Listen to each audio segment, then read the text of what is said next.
Bonjour et bienvenue pour cette sixième édition du Salon international du littoral et des enjeux méditerranéens. Nous sommes sur le plateau média pour les interviews partenaires et nous recevons ce matin Manon Pedroni. Bonjour. Bonjour. Vous êtes directrice adjointe en charge de l'innovation au sein du pôle mer Méditerranée. Est-ce que vous pouvez nous expliquer, nous rappeler, pour ceux qui ne le connaîtraient pas, en quoi consiste le pôle mer Méditerranée? Oui, bien sûr. Alors, le pôle mer Méditerranée, c'est avant tout un réseau de 500 acteurs, pour la moitié des PME, mais on a aussi des grands groupes, des organismes de formation et tout un collège écosystème des banques, des associations environnementales, etc. etc. Et, et là, vous rentrez, vous rentrez dans la phase 5. Expliquez-nous en deux mots. Oui, alors les pôles sont évalués tous les 4 ans par l'État et les régions.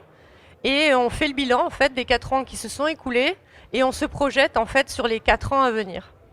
D'accord, donc du coup ça fait déjà la phase 5. Vous êtes acteur de l'innovation finalement sur beaucoup de domaines liés au littoral.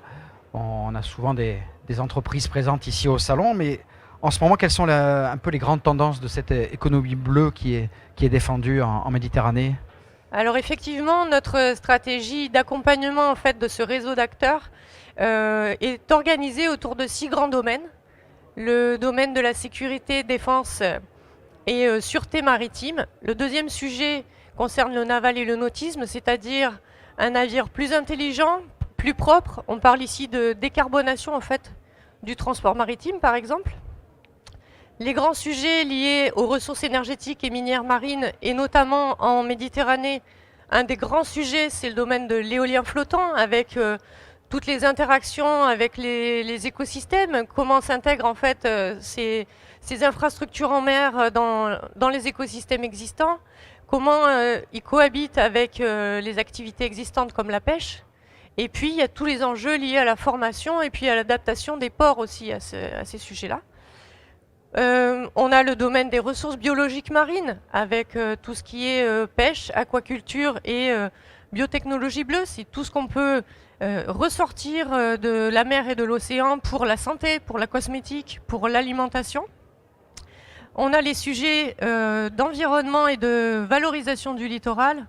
Donc comment on fait pour protéger le trait de côte par exemple, ou surveiller la biodiversité ou la qualité du milieu. Voilà, c'est des gros enjeux en lien aussi avec le changement climatique, avec les températures qui augmentent, température de l'eau notamment. Et le dernier sujet, c'est les ports. Et là, on a tous les sujets liés à la décarbonation des ports et l'adaptation de ces ports justement à de nouvelles activités telles que l'éolien en mer ou l'hydrogène. D'accord, beaucoup de sujets d'actualité, des dizaines de projets menés par ce pôle de compétitivité. Vous êtes finalement un trait d'union entre vos adhérents. Comment vous adaptez ce principe du trait d'union qui, je le rappelle, est dédié cette année au 6e Salon du Littoral? Oui, alors c'est vrai que notre activité est très en phase en fait avec ce leitmotiv, le trait d'union. Nous, les pôles, on a été créés pour justement faire le lien entre la recherche et le monde socio-économique, faire le lien entre les PME et les grands comptes.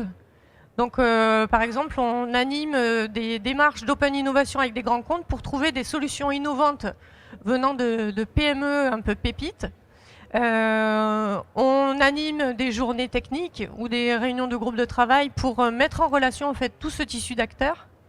Et puis également, au-delà de l'animation du réseau, on fait aussi le trait d'union entre notre réseau d'acteurs, d'industriels, de labos de recherche, avec les politiques publiques pour faire en sorte qu'au niveau régional, national, voire européen, le réseau de l'économie maritime et littorale puisse porter sa voix et puis pour faire en sorte que les appels à projets d'innovation qui sortent cadrent bien avec les sujets, les enjeux territoriaux. Et voilà, donc on est bien dans le thème cette année. Merci beaucoup Manon Pedroni et bon salon. Merci à vous.